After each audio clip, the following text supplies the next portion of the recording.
Good evening, everyone. I'm Kevin Hodge. Tonight on your WZMQ 19 News, we'll go over some of the election results from around the Upper Peninsula. Plus, we'll see what the voter turnout was like in Marquette County. And we have another update on the alleged terrorist plot that was thwarted in Michigan last week. Your 19 News at 11 starts now.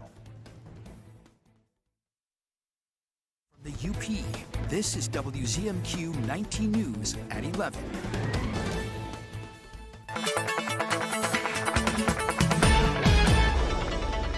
And a first look at your forecast as we head into tonight. We'll still see those low temperatures into the 40s, which is actually above average for where we should be. This is going to look more like your daytime highs as we move through the week. So cloudy skies, and we'll start to see some showers pushing in into the overnight. Might be a rainy start to the day. We'll get some breaks into the afternoon, scattered showers, and lots of wind on the way for tomorrow. Temperatures into the mid 40s, but I'll talk about those big changes on the way for the weekend coming up shortly.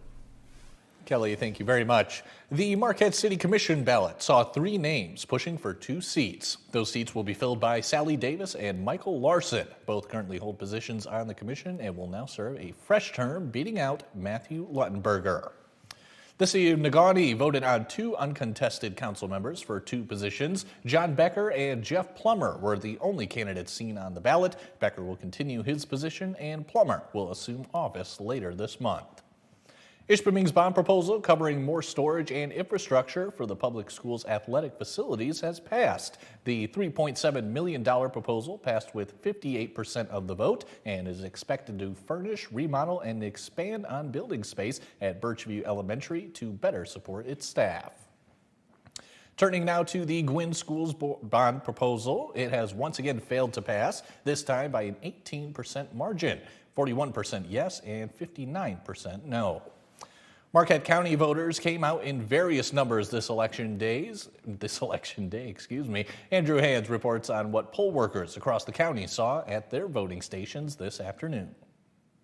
Voters in Marquette County visited their polling stations today, bubbling their decisions for city officials, bond proposals, and more. Marquette's YMCA and Baraga gymnasiums split the city's precincts, where votes are being made on 2 nonpartisan sections. This includes 3 candidates running for 2 city commission seats and 3 candidates running for 1 position on the Marquette Board of Light and Power. Although this is an off year for elections, chairs at both Marquette locations said a large amount of voters had already come through their precincts by early afternoon. We're at about 106 for precinct number 4, and that's pretty good for a small election, but they are important because this is what runs your city. The overall turnout has been really positive. Voters just trickling in throughout the day. The city of Negaunee also voted on 2 city council members, as well as the city of Ishpeming on a Powell Township operating millage and a $1.2 million bond proposal for Ishpeming Public Schools. WZMQ spoke to a precinct chairperson in the city of Ishpeming who says they received more absentee ballots this time around. It's always a challenge. We'd like to see as many people exercise their right to vote. It's a good practice for us to be very ready for the larger elections. We've had just over 600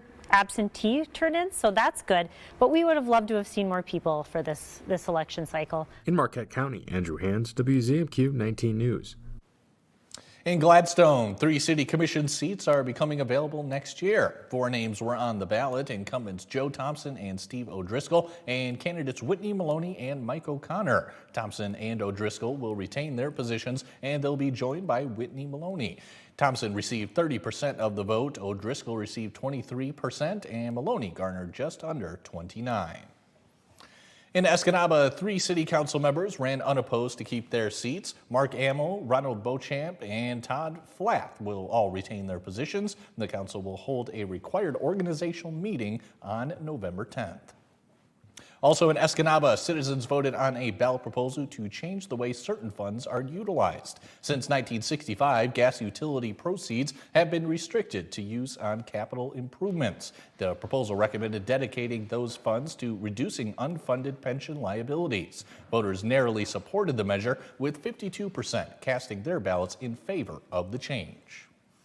Across Delta County, poll workers reported a fairly low turnout, especially early in the day. Precincts in both Escanaba and Gladstone saw roughly 40 voters in the first 4 hours of voting. However, absentee numbers were higher, with Escanaba receiving 1,200 absentee ballots by this morning. Workers said that although turnout could have been better, they were proud to offer citizens an opportunity to make their voices heard. Definitely less turnout in this type of an election other than your typical presidential or primary type election. You have to have a say as a citizen. Our say is if you vote and express what you want. I love it because it's really a great way to be a part of your community. You see those same faces over and over again. You know that it's important to them, so you feel that it's important as well. Tomorrow, WZMQ 19 will have an interview with Escanaba's city manager about the outcome of today's gas utility proposal vote. Be sure to follow along on our website as more election results come in. In a closely watched election today, New Yorkers headed to the polls to elect a new mayor, and Virginia elected its first female governor, Abigail Spanberger, a Democrat. Gwen Bumgarner has more on the national headlines. 34-year-old Zoran Mamdani, a self-proclaimed democratic socialist, is projected by CBS News to be New York City's next mayor. It is time now for a new day in our politics. Mamdani defeated former New York Governor Andrew Cuomo, a Democrat running as an independent, and Republican Curtis Sliwa. President Trump weighed in on the mayoral race Monday night, urging New Yorkers in a social media post to vote for Cuomo, not Mamdani. In Virginia, CBS News projects Democratic candidate Abigail Spanberger wins the election for governor, defeating Republican Lieutenant Governor Winsome Earl-Sears to become the state's first female governor. We sent a message to the whole world that in 2025, Virginia chose pragmatism over partisanship. And in a tight race for New Jersey governor, Democratic Congresswoman Mikey Sherrill defeated Republican businessman Jack Ciattarelli.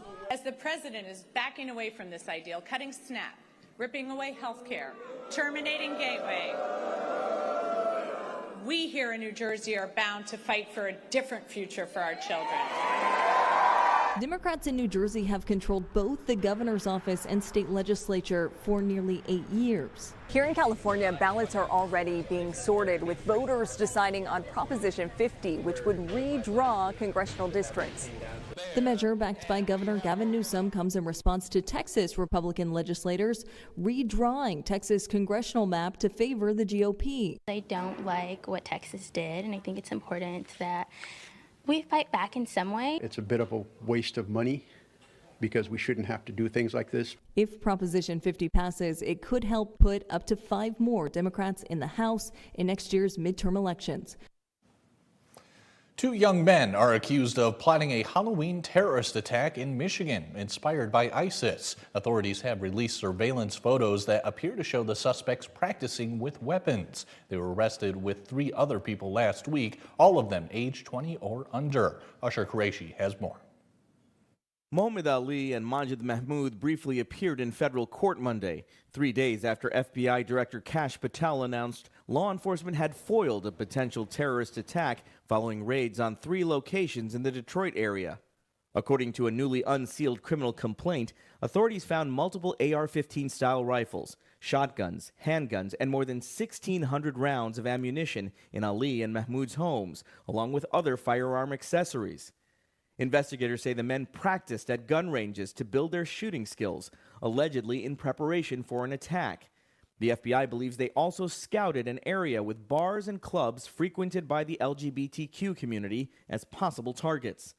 The FBI says the accused repeatedly mentioned pumpkins during their conversations, which the Bureau interpreted as a reference to an attack on or around Halloween.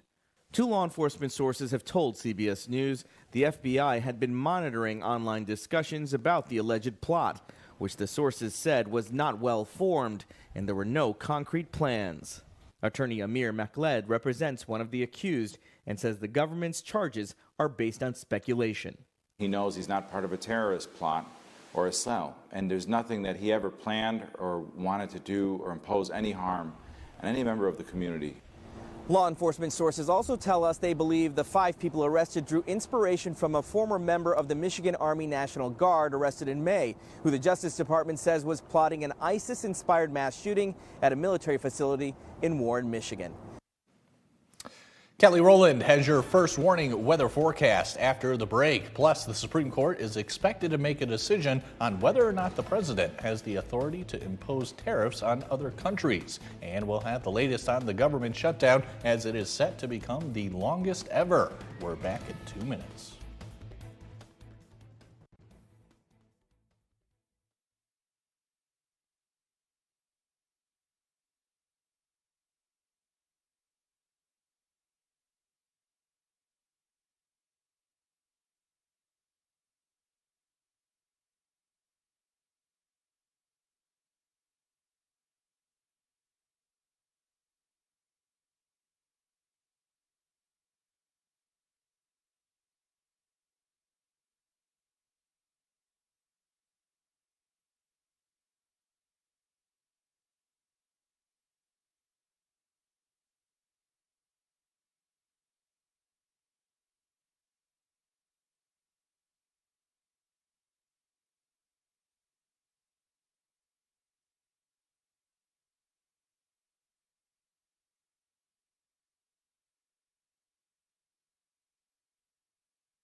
Now, WZMQ TV 19 First Warning Weather with meteorologist Kelly Rowland.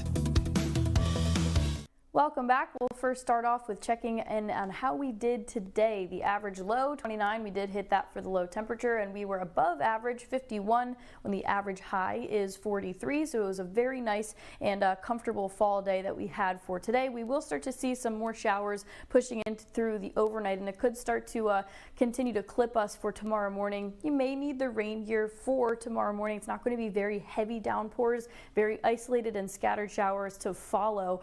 We start to see the northwest winds kind of kick into effect for Thursday. That's really what's going to start to set up this potential lake effect system that we have for the weekend, but we're already seeing really cloudy skies ahead of this system that I'm tracking for you. So here the future winds will start to get that classic lake effect look to it. Everyone is consistent in the wind direction. You start to see the winds really close together. That means the faster winds, so about 20 mile per hour sustained winds, which means that we could see some gusts up to about 30 miles per hour at times, but it'll be brief. It won't be throughout the entire week. And we'll get the southerly component in here too for Thursday, but then once we get beyond that, I'll show you an extended future cast Saturday, Sunday, and kind of into Monday. This is where the big changes are coming our way. This does indicate the purples and the pinks is kind of a snow or pink of a wintry mix. I'm sure you know by now what these colors mean, but we do have potential for the first measurable snow our way this weekend. There's going to be very cold air dipping very far south into the United States. So with that being said, since we'll be way north of that, things are going to be really cold. We'll have all the ingredients that you need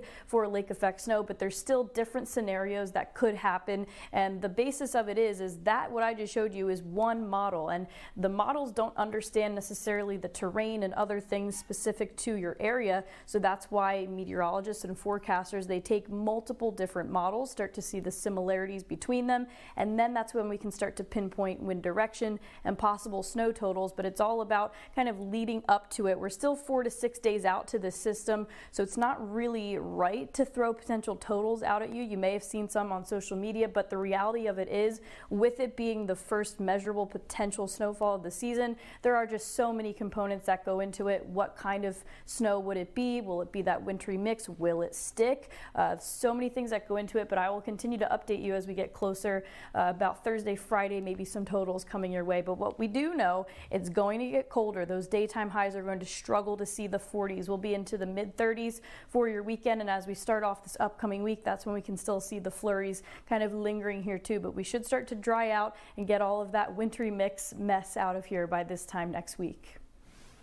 Kelly, thank you very much. The Supreme Court is hearing arguments in a case that could redefine presidential power over the economy. The question, can a president unilaterally impose tariffs under emergency powers? As our Michigan Capitol correspondent Sophia Murphy reports how the outcome could impact American households and the balance of power in Washington for decades. In these Trump tariff cases like Learning Resources v. Trump, the Supreme Court is taking up a high-stakes question, whether the president can use the International Emergency Economic Powers Act, or IEPA, to impose tariffs on foreign goods. If there's a hurricane or there's a big natural disaster, or God forbid someone declares war on you and puts troops on your soil, you can't wait for Congress to act. You have to do something.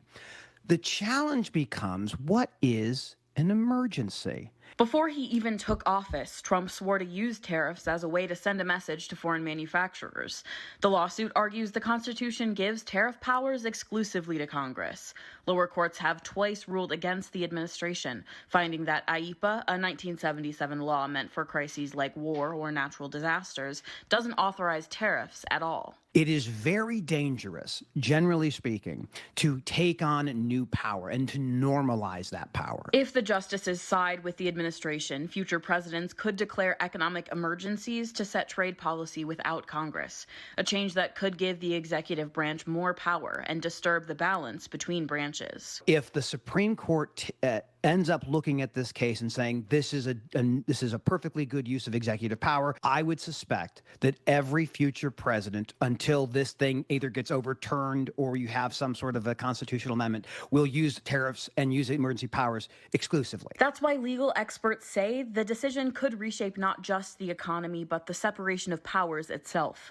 The court's ruling is expected next summer. No matter the outcome, it will mark a turning point for how and who defines the nation's economic emergencies.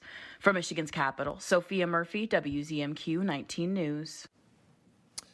Today is day 35 of the government shutdown. It's now tied for the longest shutdown in U.S. history. The record was set during President Trump's first term, and now despite a court order, the president is now threatening to withhold SNAP benefits until the shutdown is over. Our other D.C. correspondent, Rachel Knapp, reports.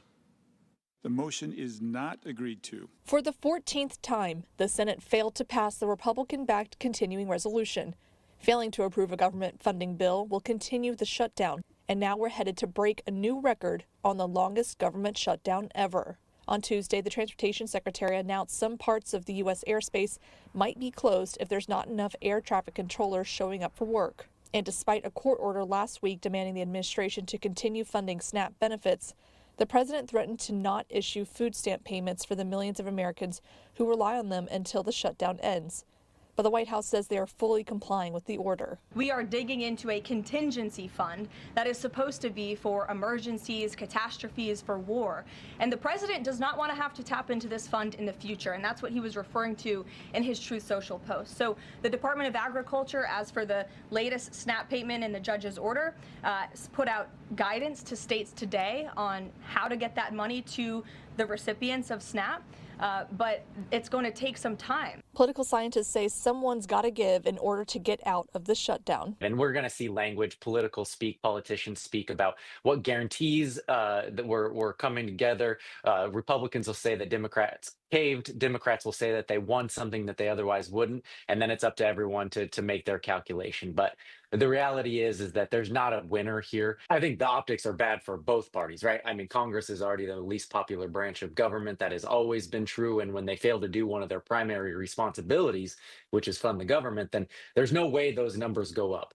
And the sad incentive structure here is that while both will get blamed, one is just competing to not get blamed as much as the other party. In Washington, Rachel Knapp, WZMQ 19 News.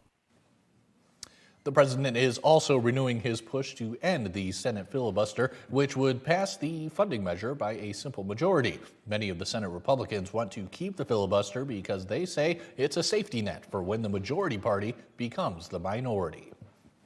Michael Leatham has your look at sports. When we come back, he'll have a preview as NMU and Michigan Tech are set to face off again later this week. This time, it's on the ice. We'll be right back.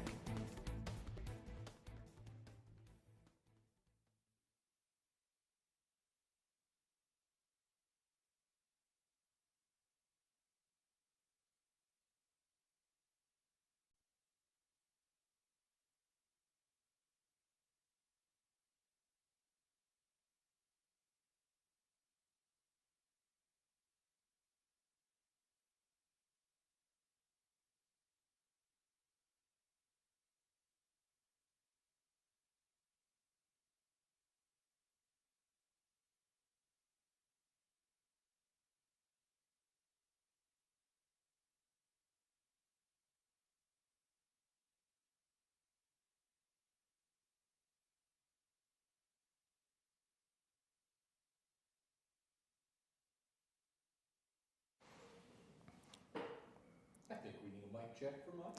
1, 2, 3, 4, 5, and 6. Happy Tuesday, everybody.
Good evening, everyone. The NMU football team will have an interim coach this weekend when the Wildcats visit Davenport.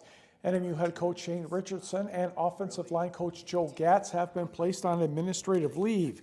The reasons will not be released due to the privacy of the matter. Billy Lindquist will serve as interim head coach for the Saturday game against the Panthers. NMU defeated Roosevelt 42-21 on October 18th, but lost to Michigan Tech 56-17 and Ferris State 70-35 the past 2 weekends. Richardson's record at NMU is 1-30. The Wildcats have given up 351 points in 9 games. That's 39 points per game. The Wildcats celebrated their 50th anniversary of the 1975 championship team back on October 11th, retiring Steve Mariucci's number 18 jersey that day. Michigan Tech redshirt sophomore wide receiver Nick Nora has been named the GLIAC Offensive Player of the Week in football. The Kingsford grad recorded a career-high 3 rushing touchdowns in the 56-31 victory over Roosevelt Saturday. In total, Nora rushed for 59 yards on 6 carries with a long of 21. He caught 3 passes for 53 yards, including a long of 33. That helped the Huskies move their record to 7-2 overall and 4-1 in the conference. Nora and the Huskies will hit the road for the final time of the regular season, visiting number 25 Grand Valley State on Saturday. That's a 2 p.m. kickoff. Taking a quick look at the high school football playoff games coming up this weekend. In Division 8, Iron Mountain will visit Bark River Harris Friday at 6 o'clock Central Time. And in 8-player football, Division 1, Pickford will travel to Norway. That one also Friday at 6 o'clock. Norway won the regular season game quite easily. Bark River Harris has beaten Iron Mountain twice. Now for the Saturday games, Big Rapids will visit Escanaba. That is in Division 4, 1 o'clock to start there. Kingsford travels to Ogama Heights. That game will be Saturday at noon Central Time. That's in Division 5. Over in Division 7, Menominee will entertain McBain Saturday at noon Central. And in 8-player Division 2, Lakeland and Hubble and North Dickinson will battle for the second time. The Nordics won the first time around. That one is at noon Central Time. The NMU and Michigan Tech hockey teams will collide for the first time this season, Friday and Saturday. Tech comes into the contest after a split, losing to Clarkson but defeating St. Lawrence last weekend. NMU dropped 2 close games to Augustana in South Dakota. Wildcats head coach Dave Shayak knows Tech has the more experienced team. A lot of respect for Billy and his staff. They played some tough opponents. We like their group of forwards. They got 2 of the best forwards back when they weren't supposed to be there, Gordon and Sardarian, 2 of the best forwards in the CCHA. That makes a difference. They're good off the rush, good in transition, forecheck well. Special teams are good. You know, he brought the goaltender over from Lindenwood's a good goaltender. You know, I have a lot of respect for Northern Michigan. You know, they're a much improved team over last year. They've gotten really good goaltending. They're going to come out and play with a conviction, and we've got to match that. And then it's about executing, and it's battle and stay with the process. So super excited to be at the MAC. I think it's going to be an electric atmosphere. Let's face it, you drive down the road, you either see a Northern Michigan bumper sticker or you see the Husky one. So, you know, there's no gray area.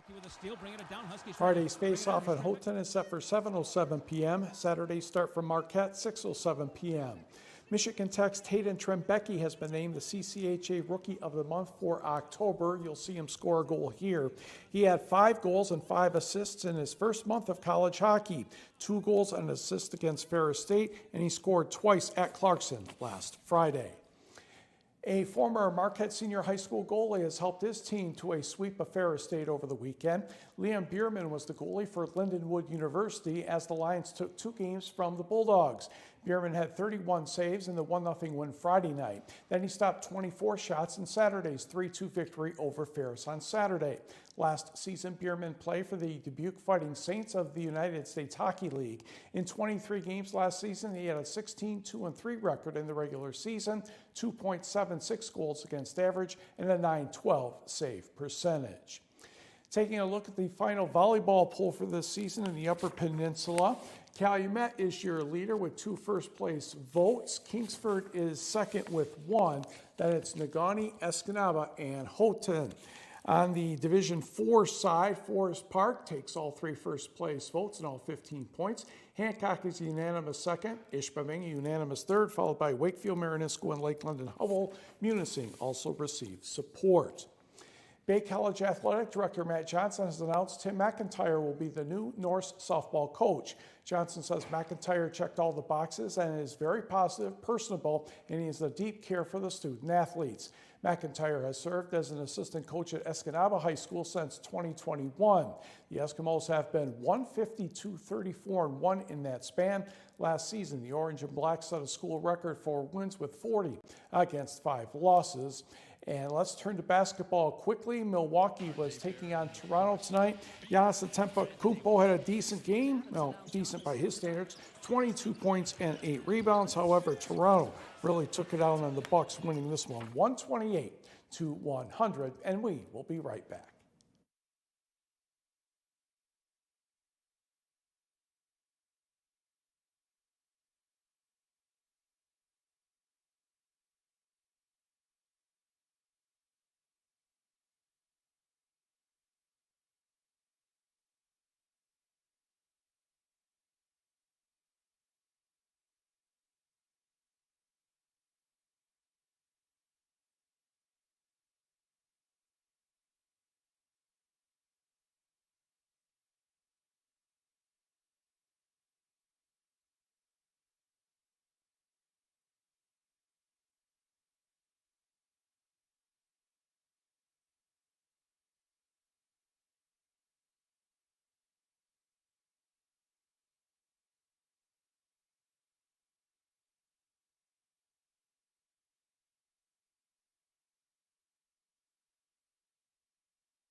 And welcome back. Final check of your forecast to get you ready for your Wednesday, and also as we get closer to the weekend, we know there's changes on the way, especially much colder air on the way. So the low temperatures tonight are actually very comfortable considering what we should be seeing this time of year. We should be seeing 20s, upper 20s across the board, and we might have a few showers. Of course, the temperatures are still warm enough to support rain, not quite snow just yet, but tomorrow it will be windy, cloudy, and of course a little bit chillier than we've been seeing to start off this week. High temperatures into the upper 40s and lower 50s, and over the next 48 hours we'll see some showers, especially in the rest of the overnight, and to start things off tomorrow morning, and then we're dry, and then we're just kind of waiting for this little wintry mix of a system that could be giving us our first measurable snow. So upper 40s not hanging on for too much longer. We'll start to see those temperatures plummet down to the mid 30s, and especially those overnight lows will really be into the 20s. Expect a few flurries for Sunday into Monday at this very moment, but I'll keep you updated on the potential scenarios throughout the rest of the week. Kelly, thank you again. And finally tonight, amid the government shutdown, a UP organization is lending a helping hand to families in need of food assistance. Schoolcraft Memorial Hospital has opened its cafeteria, Southtown Cafe, excuse me everybody, to the public for free meals Monday through Friday. Families can present their SNAP cards to receive breakfast from 7:30 to 9 a.m. and lunch from 11 a.m. to 1:30 p.m. Mike, you might have to finish it for me. Government employees can also receive free meals at the cafe. Participating households will receive a dozen eggs, a gallon of milk, one loaf of bread each week. Hospital staff say they want to ensure no one goes hungry while supplementing essential nutrition needs. The hospital is also making soup for the local soup kitchens. That's all for tonight. Thanks for tuning in. We'll see you tomorrow at 6.